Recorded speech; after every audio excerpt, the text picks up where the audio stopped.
پوری حویلی دلہن کی طرح سجی ہوئی تھی۔ ہر طرف رنگ برنگی لائٹیں چمک رہی تھیں۔ سارے نوکر کاموں میں مصروف تھے کیونکہ حویلی کی چھوٹی بی بی کی شادی میں صرف ایک ہفتہ ہی رہ گیا تھا۔ ہم جیسے غریب لوگوں کے لیے ایسی شادیاں حسرت کی طرح ہی ہوتی ہیں، ایک ایسی حسرت جو کبھی بھی پوری نہیں ہو سکتی۔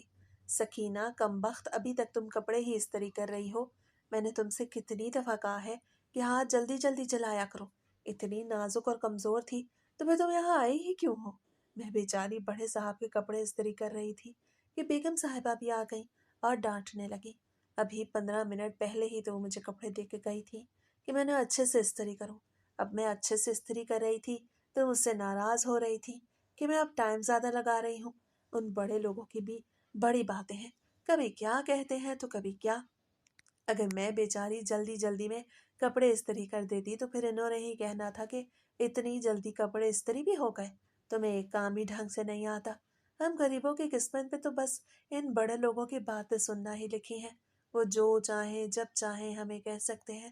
میں ابھی بھی صبر کا مظاہرہ کرتے ہوئے ساری باتیں خاموشی سے سن رہی تھی، کیونکہ اگر میں ان کی بات ختم ہونے سے پہلے بیچ میں ہی بول دیتی تو پھر میری ہی شامت آ جانی تھی۔ اب گونگی ہو کے کیوں کھڑی ہو گئی ہو؟ میں نے کہا ہے کہ جلدی ہاتھ چلایا کرو، ابھی تک تم کپڑے استری کر رہی ہو۔ 5 منٹ میں یہ کام ختم کرو اور جلدی سے آؤ میرے پاؤں کا مساج کرو۔ ایک کام ڈھنگ سے نہیں ہوتا، بس وقت ضائع کرنے کے لیے ادھر ادھر گھومتی رہتی ہو۔ جلدی سے آؤ اور آ کر میرے پاؤں کا مساج کرو، میں ابٹن لگا رہی ہوں۔ وہ ابھی بھی مجھ پہ غصے سے چلا رہی تھی۔ بیگم صاحبہ آپ فکر نہیں کریں، میں ابھی 5 منٹ میں آپ کے کمرے میں آ رہی ہوں۔ میں نے یہ کہا تو وہ غصے بھری نگاہوں سے دیکھتی ہوئی وہاں سے چلی گئی اور میں جلدی جلدی ہاتھ چلانے لگی۔ 5 منٹ میں نے کپڑے استری کر لیے اور ہینگ کر دیے۔ بڑی بیگم صاحبہ کے کمرے میں پہنچ گئی۔ شادی تو ان کی نند کی تھی، مگر وہ تیاریاں ایسے کر رہی تھی جیسے ان کی اپنی شادی ہو۔ میں جیسے ہی بڑی بیگم صاحبہ کے کمرے میں پہنچی تو وہ اپنے منہ پہ پتہ نہیں کیا لگائے لیٹی تھی۔ انہوں نے پاؤں پہ تو کچھ بھی نہیں لگایا تھا۔ میں وہاں جا کے ہاتھ باندھے کھڑی ہو گئی۔ بیگم صاحبہ کیا کام ہے؟ میں نے بڑے بہادر طریقے سے بس اتنا ہی کہا کہ وہ غصے بھری نگاہوں سے مجھے دیکھنے لگی۔ میں تمہیں وہاں پہ کیا کہہ کے آئی تھی؟ میرے پاؤں پہ ابٹن لگاؤ اور مساج کرو۔ اب کھڑی میرا منہ کیا دیکھ رہی ہو؟ جلدی سے ہاتھ چلاؤ۔ انہوں نے یہ کہا تو میں بھی فوراً سے بیٹھ گئی اور ابٹن وغیرہ بنا کے ان کے پاؤں پہ رگڑنے لگی۔ میں ہر ایک چیز کو بڑی حسرت سے دیکھ رہی تھی۔ میرا بھی دل کرتا تھا کہ میں ایسی چیزیں لگاؤں، لیکن میری اتنی اوقات کہاں تھی کہ میں یہ سب خرید سکتی۔ میں تو کسی کے گھر کی نوکرانی کی ہی حیثیت رکھتی تھی۔ وہ جن کے پاؤں پہ ابٹن رگڑتے رگڑتے پورا آدھا گھنٹہ ہو گیا تھا، لیکن ابھی انہوں نے مجھے بس نہیں کرائی تھی۔ اب تو میرے ہاتھوں میں بھی درد ہونے لگا تھا۔ وہ تو ایسے سکون سے لیٹی ہوئی تھی جیسے انہیں پتہ ہی نہ ہو کہ انہوں نے مجھے کس کام پہ لگایا ہے۔ وہ تو جیسے بھول ہی گئی تھی۔ میں نے آہستہ سے کہا بیگم صاحبہ، میں نے بس اتنا ہی کہا تھا کہ انہوں نے بھی آنکھیں کھول لی۔ شاید وہ سو نہیں رہی تھی، ایسے ہی لیٹی ہوئی تھی۔ ہاں ہاں بس چھوڑ دو، جاؤ اور نمرہ کے کمرے میں بھی اسے ابٹن لگا دو۔ انہوں نے جیسے ہی آنکھیں کھول کے مجھے دیکھا تو مجھے یہ حکم دے دیا۔ ان کا یہ حکم سن کے میں فوراً ہی چھوٹی بی بی کے کمرے میں آ گئی۔ چھوٹی بی بی کے کمرے میں آئی تو وہ اپنے بیڈ پہ لیٹی موبائل استعمال کر رہی تھی۔ چھوٹی بی بی، بڑی بیگم صاحبہ نے کہا ہے کہ آپ کو ابٹن لگا دوں۔ میں نے بڑے بہادر طریقے سے نظریں جھکائے کہا، مگر پھر بھی وہ غصے سے مجھ پہ پھٹ پڑی۔ نہ جانے وہ کس چیز کا غصہ مجھ پہ نکال رہی تھی۔ میں تو اس حویلی میں سب کے غصے برداشت کرنے کے لیے ہی رہ گئی تھی۔ جس کسی کو بھی غصہ آتا وہ مجھ پہ نکال دیتا تھا۔ میں نے تم سے کتنی دفعہ کہا ہے کہ میرے کمرے میں ایسے ہی منہ اٹھا کے نہ آ جایا کرو۔ بڑی بیگم صاحبہ نے ابٹن کا کہا ہے تو اسی کو ہی لگا دینا تھا، دفع ہو جاؤ یہاں سے۔ چھوٹی بی بی نے یہ کہا تو میں بھی فوراً سے کمرے سے باہر نکل آئی، کیونکہ وہاں پر اور دیر رک کے میں اپنی مار پیٹ تو نہیں کروا سکتی تھی۔ وہاں سے نکلی تو میں فوراً سے کچن میں آ گئی، کیونکہ اب شام کے کھانے کی بھی تیاری کرنی تھی۔ اتنی بڑی حویلی تھی، ہر طرف نوکر چاکر ہی تھے، لیکن گھر کے زیادہ تر کام یہ لوگ مجھ سے ہی کرواتے تھے۔ نہ جانے انہیں مجھ سے کیا بیر تھا۔ گھر میں صرف 3 لوگ ہی رہتے تھے، بڑی بیگم صاحبہ، مالک اور ان کی بہن نمرہ۔ ان کے شان و شوکت دیکھ کے تو میرے دل کے اندر ایک عجیب سی کسک اٹھتی۔ میرا بھی دل کرتا کہ میں ایسے عیش سے رہوں، میں بھی ایسے قیمتی کپڑے پہنوں، لیکن یہ سب ہم غریبوں کے نصیب میں کہا۔ ہمارے نصیب میں تو ان جیسے بڑے لوگوں کی اترن ہی لکھی ہوئی ہے، اور ان کا بچا کچا کھانا ہی ہمارے لیے بڑی خوش نصیبی کی بات ہے۔ جب سے میں نے آنکھ کھولی تھی اپنے ارد گرد اپنے کسی بھی رشتے کو نہیں دیکھا تھا،